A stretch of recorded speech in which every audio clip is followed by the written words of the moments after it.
Hi everyone, আমার সমস্ত ছাত্রছাত্রীরা আশা করছি সবাই সুস্থ আছো, ভালো আছো।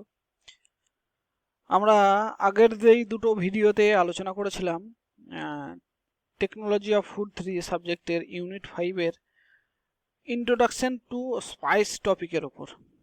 তো আমরা ওই ভিডিও দুটোতে শেষ পর্যন্ত যে আলোচনাটা হয়েছে সেটা হচ্ছে পাউডার স্পাইসেস প্রোডাকশন পর্যন্ত হয়েছে। প্রোডাকশন কিভাবে করা হয় পাউডার স্পাইসেস সেই পর্যন্ত হয়েছে। তো আমাদের নেক্সট আজকে যে পার্টটা বাকি আছে সেটা হচ্ছে যে স্পাইসের প্রিজারভেশন কিভাবে করব, বা কি কি কারণে স্পাইস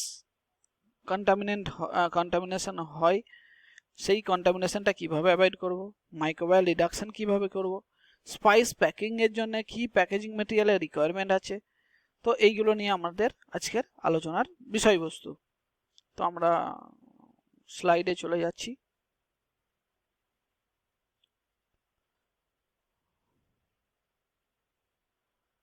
হ্যাঁ, প্রিজারভেশন অফ স্পাইসকে আমরা প্রিজার্ভ করতে চাইছি। তো স্পাইসের মধ্যেও কন্টামিনেশন হয়, মাইক্রোবায়াল কন্টামিনেশন হয়, ব্যাকটেরিয়া, ফাঙ্গাস বা এই জাতীয় কিছু কন্টামিনেশন হয়, যার জন্য স্পাইসেসও স্পয়েল হয় বা নষ্ট হয়ে যায়। তো আমরা স্পাইস এই যে ব্যাপারগুলো রয়েছে প্রিজারভেশনের, আমরা তো ড্রাইং এর সময় অনেকটা ময়েশ্চার কমিয়ে ফেলি স্পাইসের। মেনলি তো এগুলো রেসপন্সিবল হচ্ছে ময়েশ্চার পার্সেন্টেজ। তো ময়েশ্চারটা আমরা ড্রাইং এর সময় অনেকটা কমিয়ে ফেলি, বা সেই সময় আমরা হিট ট্রিটমেন্টও করি। কিন্তু দেখা গেছে যে পার্সেন্টেজ আমাদের ড্রাইং এ ময়েশ্চার কমছে বা অনেক ক্ষেত্রে কমছে না, বা যেই হিট আমরা দিয়ে ড্রাইং করছে সেটা সেই টেম্পারেচারে সব মাইক্রো অর্গানিজম মরছে না। বা অনেক সময় দেখা যাচ্ছে যে ওয়াটার অ্যাক্টিভিটি অ্যাবাভ 0.75-এর ওপরে থাকা মানেই কিন্তু একটা বিশাল ফাঙ্গাল ইনফেকশনের চান্স, বা তার উপরে থাকলেও তো ব্যাকটেরিয়াও আবার গ্রো করবে। তো আমাদের চিন্তা করতে হবে সবসময় ওয়াটার অ্যাক্টিভিটি বিলো 0.75-এর নিচে রাখতে। তো আমরা যে বিভিন্ন রকম কন্টামিনেশন হয়, যেমন prevention of environmental contamination, cross contamination, post processing contamination, during processing and storage. তো এইগুলো কিভাবে প্রিভেন্ট করব, এই কন্টামিনেশনগুলো কিভাবে প্রিভেন্ট করব। তাহলে এই কন্টামিনেশনগুলো প্রিভেন্ট করতে গেলে আমাদের কি করতে হবে? জিএপি, জিএমপি, এইচএসিসিপি এই ব্যাপারগুলোর উপর একটু জোর দিতে হবে, এই ব্যাপারগুলোকে ফলো করতে হবে। জিএপিটা কি? Good agricultural practices, good manufacturing practices হচ্ছে GMP. HACCP hazard analysis and critical control point. তার মানে এই পার্টিকুলার ব্যাপারগুলো হাইজিন স্যানিটেশনের উপরে জড়িয়ে আছে। তো এইগুলোকে আমরা যদি ঠিকঠাক মেনটেন করি, তো আমরা এই ক্রস কন্টামিনেশনগুলোকে, বিভিন্ন রকম ক্রস কন্টামিনেশনগুলোকে প্রসেসিং আর স্টোরেজের সময় অ্যাভয়েড করতে পারবো। আর কি করতে পারবো? যে ময়েশ্চার কন্ট্রোল যদি আমরা করি, প্রোডাক্টটা যদি আমরা ঠিকঠাক ড্রাইং করি, ময়েশ্চার কন্ট্রোল করি, তাহলে কিন্তু আমাদের মাইক্রোবায়াল কন্টামিনেশন বা এই টাইপের কন্টামিনেশনগুলোকে অ্যাভয়েড করতে পারবো। বা আর কি করতে হবে? যে রোডেন্ট, ইনসেক্ট, বার্ড, এক্সক্রিটা এই জাতীয় জিনিসগুলোকে মানে কোনোভাবে যাতে এগুলোর দ্বারা কোনোভাবে কন্টামিনেশন না হয়, এগুলোকে অ্যাভয়েড করার ব্যবস্থা করতে হবে। পার্সোনাল হাইজিন, যে মানুষগুলো বা যে ওয়ার্কারগুলো স্পাইসকে হ্যান্ডলিং করছে ডিউরিং প্রসেসিং, স্টোরেজ, তাদের পার্সোনাল হাইজিন যেন ঠিকঠাক থাকে, তারা যেন কোনো ইনফেক্টেড ডিজিজে না ভোগে। তো এই ব্যাপারগুলো আমাদের লক্ষ্য করতে হবে। তো এইভাবে আমরা স্পাইস থেকে ক্রস কন্টামিনেশনটাকে কমাতে পারি, বা বিভিন্ন টাইপের কন্টামিনেশনকে অ্যাভয়েড করতে পারি, মিনিমাইজ করতে পারি। তো মাইক্রোবায়াল রিডাকশন আমরা কিভাবে করবো স্পাইসের ক্ষেত্রে? মাইক্রোবায়াল রিডাকশন করতে গেলে আমাদের তিনটে মেথডে আমরা মাইক্রোবায়াল রিডাকশন করতে পারি। একটা হচ্ছে ইথিলিন অক্সাইড বা প্রপিলিন অক্সাইড গ্যাসের দ্বারা, আর ইরেডিয়েশন আমরা সবাই জানি, ক্যানিং এই প্রিজারভেশনে পড়েছি, বা আরও দু এক জায়গায় আমরা দেখেছি। ইরেডিয়েশনটা কি? রেডিয়েশনটা রেডিয়েশন, যেটা গামা রে বা সিজিয়াম 137 এই টাইপের রে পাঠিয়ে আমরা মাইক্রোবায়াল ডিস্ট্রাকশন করি। তো এই রেডিয়েশন দিয়ে মেনলি এগ্রিকালচারাল প্রোডাক্টের ইরেডিয়েশন দিয়ে বেশিরভাগ বালকে আমরা মাইক্রোবায়াল ডিস্ট্রাকশন করি। আর একটা কি আছে? Steam sterilisation. স্টিম ট্রিটমেন্ট করে আমরা যদি অনেকক্ষণ ধরে একটা প্রোডাক্টকে বাল্ক প্রোডাক্টকে স্টিম ট্রিটমেন্ট করি, তাহলে দেখা যাচ্ছে 5 লগ সাইকেল বা তার উপরেও আমরা রিডাকশন করতে পারি। Mainly heat resistant form of salmonella এগুলোকেও আমরা অ্যাভয়েড করতে পারি। তো স্টিম ট্রিটমেন্ট একটা খুব ভালো একটা টেকনিক স্পাইসের ক্ষেত্রে মাইক্রোবায়াল রিডাকশনের জন্য। এটা হচ্ছে গ্রোয়িং এবং এক্সপোর্ট যে সমস্ত কান্ট্রিগুলো করছে তারা এটা ফলো করে, ইরিডিয়েশনেও ফলো করে। ইথিলিন, তাহলে আমরা মাইক্রোবায়াল রিডাকশন 3টে টেকনিক আমরা দেখলাম।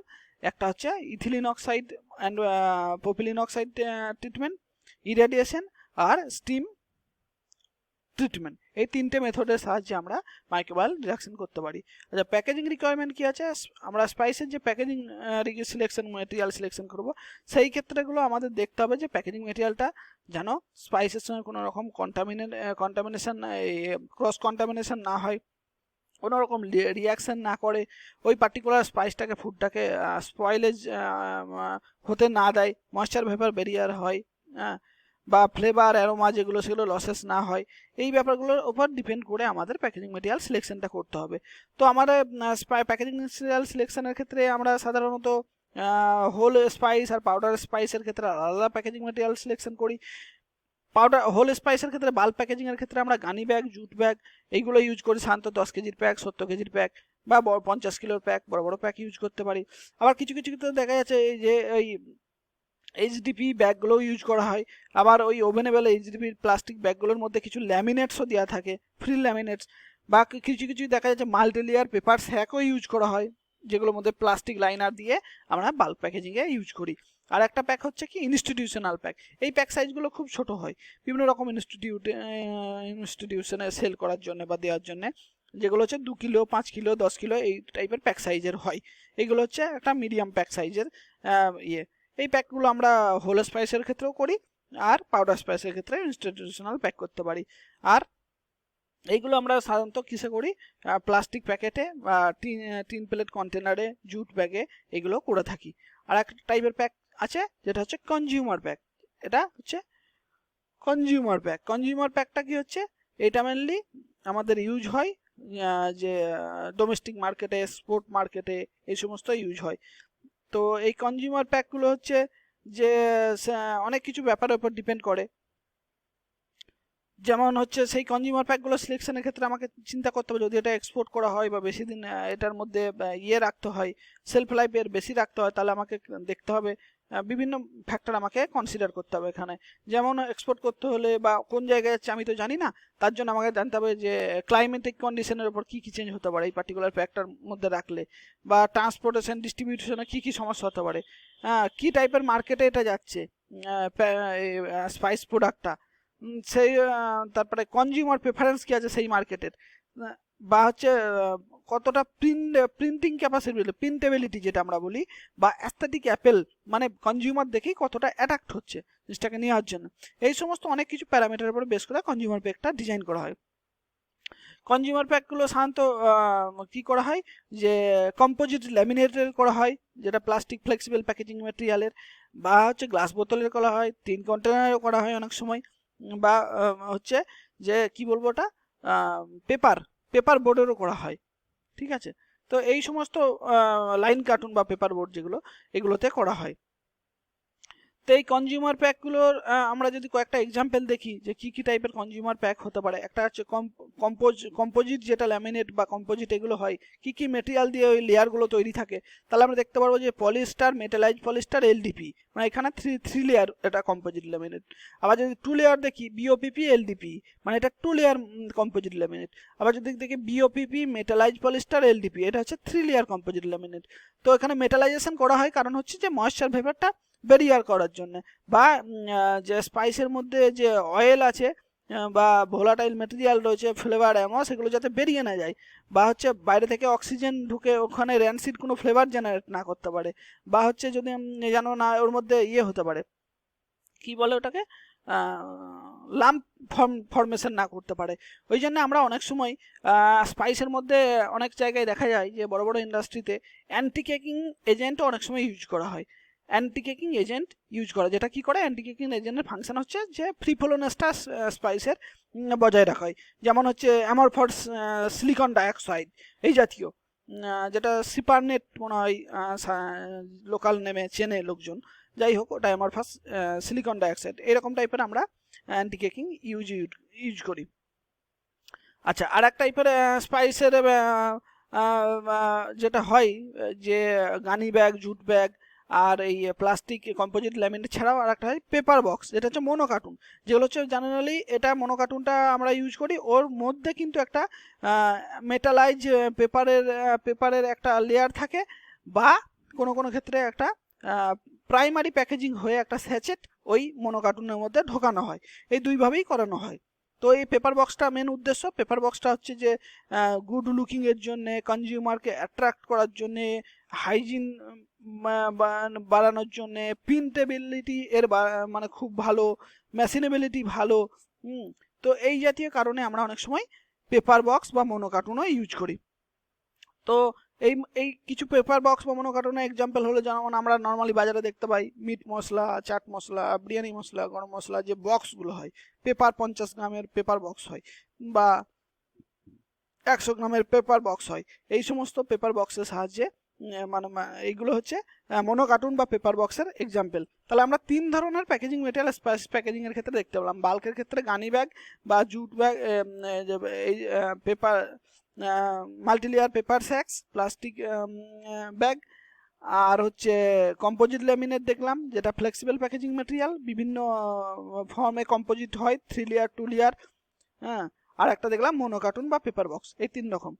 তো আরও কিছু কিছু ম্যাটেরিয়ালে আমরা দেখলাম যেটা হচ্ছে কমনলি ইউজ হয় কিন্তু সংখ্যায় মানে পরিমাণে খুব কম, glass container, tin container, metal কন্টেনারও ইউজ হয়।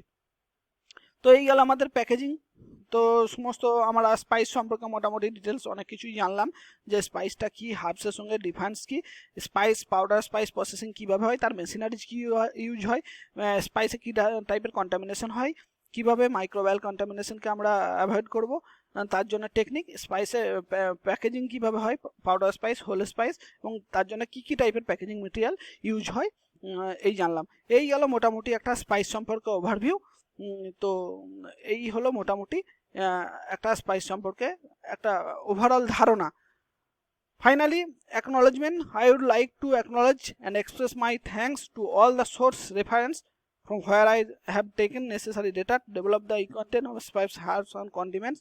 এই সোর্স থেকে আমি আমার ডেভেলপ কন্টেন্ট বানানোর জন্য, ডেভেলপ করার জন্য ডেটাগুলো নিয়েছি, সোর্স নিয়েছি, বিভিন্ন পিকচার, বিভিন্ন ডেটা, তার জন্য আমি সমস্ত এই সোর্সকে ধন্যবাদ জানাচ্ছি, অসংখ্য ধন্যবাদ। এবং আমাদের department of technical education training and SD and council এবং আমাদের ফুড প্রসেসিং ডিপার্টমেন্টের কনভেনারকেও আমি আমার ধন্যবাদ জানাচ্ছি, অসংখ্য ধন্যবাদ আমাকে এরকম একটা সুযোগ করে দেওয়ার জন্য, বলার জন্য, যেটা হচ্ছে স্টুডেন্ট বেনিফিটেড হবে।